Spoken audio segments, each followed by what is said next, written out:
암의 원조는 정상세포입니다. 원래부터 암세포는 없습니다. 우리 몸에 다 정상세포입니다. 이 정상세포가, 세포는 생명력이 필요한데 생명력을 유지하기 위해서 영양분과 산소가 필요하고, 영양분과 산소가 혈액이 계속 공급을 해줘야 되고, 거기서 세포 속에 있는 미토콘드리아라는 발전소가 에너지를 만드는 거죠. 이 과정이 정상적인 과정인데, 뭔가가 부실하고 불균형이 되고 부조화가 되다 보면 혈액순환이 잘 안 되고 영양과 산소가 세포에 제대로 공급이 안 되고, 그러다 보면 세포는 어떻게든지 살기 위해서 발버둥을 치다가 산소와 영양분 없이도 난 살겠다, 암세포로 발전하는 겁니다. 암세포는 굉장히 끈질기고 생명력이 있습니다. 영양분과 산소가 없이도 버틸 수 있는 세포가 만들어진 겁니다. 그러면 왜 암세포가 생겼는지를 알면은 암을 해결하는 방법도 똑같습니다. 영양분과 산소가 제대로 공급되게 만들면 되는 겁니다. 그 원인이 있기 때문에 그 원인을 해결하는 방법도 똑같습니다. 그런데 나빠진 영양분 공급, 산소 공급을 좋아진 영양분, 산소 공급으로 바꾸려니까 시간이 걸립니다. 암세포는 계속 발전하고 있습니다. 그래서 수술, 방사선, 항암제가 생긴 겁니다. 옛날에는 암세포가 있었는지 없었는지 모르고 그냥 있다가 죽으면 죽고 없어지면 없어지는 거고. 근데 이것을 바쁜 현대에 들어와서 이제 치료를 해야 되기 때문에, 이것을 빨리 잡아야 되기 때문에 3대 표준 치료가 생긴 겁니다. 수술, 항암, 방사선. 항암과 방사선은 암세포를 죽이는 겁니다. 그러니까 살인적인 효과를 내는 약물과 광선을 가지고 암세포를 죽이는 겁니다. 세포를 살리는 것이 아닙니다. 세포를 죽이고 없애는 겁니다. 그 다음에 수술은 떼어내는 겁니다. 근데 이건 인위적인 과정이고, 그 중에서 그래도 수술은 그 암세포 부위를 떼어내기 때문에 암세포를 작게 해서 저절로 낫게 하는 과정 중에 떼어내면 훨씬 더 가볍기 때문에 좀 용인이 되는데, 약물과 광선은 암세포만을 죽이는 것이 아니고 주변에 있는 정상세포까지 다 폭격을 합니다. 정상세포까지 폭탄을 맞아서 거의 몸이 거덜 납니다. 머리도 다 빠지고 이거이 말이 아닙니다. 그리고 면역력은 급격히 떨어집니다. 그래서 회복을 하기가 굉장히 어렵습니다. 그나마 젊은 사람들이나 그다음에 건장한 사람들은 힘으로 면역력을 가지고 이걸 이겨낼 수 있을지 모르지만 나이 먹은 사람들은 거의 불가능합니다. 그래서 나이 먹은 사람이 항암제, 방사선 맞아가지고 그다음에 회복된 사람들은 거의 없습니다. 수술은 그래도 현대의학에서 계속 발전하는 기술이기 때문에 초기나 중기까지는 더 용인이 되고 있습니다. 그러면 어떡하자는 얘기냐?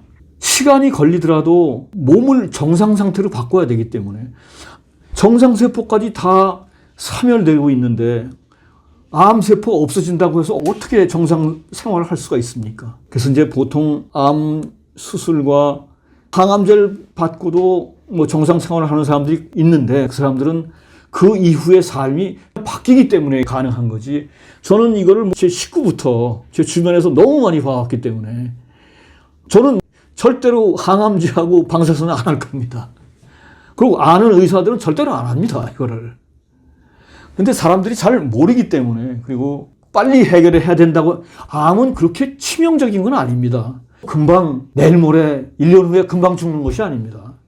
시간을 가지고 자꾸 악화가 돼가는 거고, 그거를 건강한 방향으로 돌리면 괜찮은데, 그래서 시간을 가지고 얼마든지 해결할 수 있는 것이고,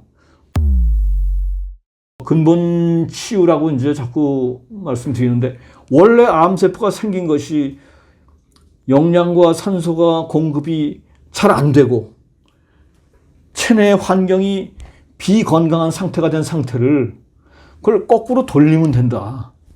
그것이 아까 말씀드린 자가치유의 원리하고 똑같습니다. 영양을 좋게 공급을 하고, 좋은 음식이라는 게 오염되지 않은 가공식품이 아닌 통곡물, 현미, 채소, 그다음에 뭐 약초, 자연식품들, 산소, 좋은 산소 마시고, 그다음에 이 순환을 잘 시키기 위해서 운동을 해야 되고, 그래서 암 환자들은 운동은 필수입니다. 가만히 앉아서 낫기를 기대하면 안 됩니다.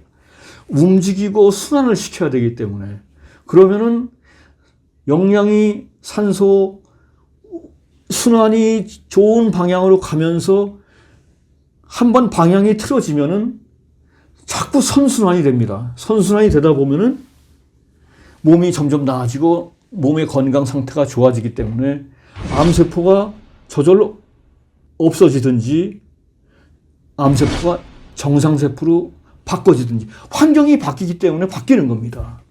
그래서 이런 것들을 자연치유라고 해서 많은 사람들이 책도 쓰고 증언도 하고, 보통 산속에 들어가서 하는 게 가장 이제 나은데, 근데 자연 환경이 되기 때문에, 근데 꼭 그렇게 할 필요는 없고, 보통 한 1년 내지 1년 반 정도를 잡습니다. 그러니까 일상생활에서 떠나서, 여태까지 하던 그런 복잡하고 비건강한 일상에서 떠나서 1년 내지 1년 반을 할 수 있으면 정상 상태가 되는데, 그게 굉장히 하기가 현실적으로 쉽지 않습니다.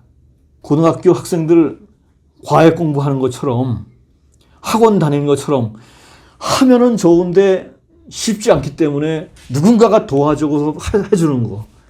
그러니까 힐링 센터가 이제 요즘은 많이 생기고 있습니다. 그래서 그 암을 치유하기 위해서 1년 내지 1년 반을 투자를 할 수 있느냐 없느냐, 저는 투자를 할 수 있다고 봅니다. 근데 뭐 생업이 있기 때문에 뭐 못할 수도 있고 여러 가지가 있겠지만, 어떻게 보면 나을 수 있는 걸, 정상 상태가 될 수 있는 길을 1년 내지 1년 반을 투자할 수 있는 막바지에서는 누구든지 할 수 있을 거 아닌가 생각을 합니다. 거의 그렇게 하기에 이제 무리가 많이 가기 때문에 3대 요법으로 그냥 가고 하다 보면은 거의 7, 80%는 실패합니다. 몸이 떠받쳐 주는 사람은 그나마 좀 성공할 수 있고, 아주 건강한 사람도 그 3대 폭탄 맞고 나서는 거의 힘듭니다. 근데 이제 뭐 또 말씀드릴 거는, 우리 병원에 3대 수익센터가 있습니다. 일반적인 진료와 뭐 처치 가지고는 수익이 안 되기 때문에, 의료보험으로 다 묶여 있기 때문에 3대 수익센터는 1번 암센터입니다. 2번 건강검진, 3번 장례식장. 이 세 개가 병원의 수익을 바치고 있습니다. 그 중에서 가장 큰 것이 암센터입니다.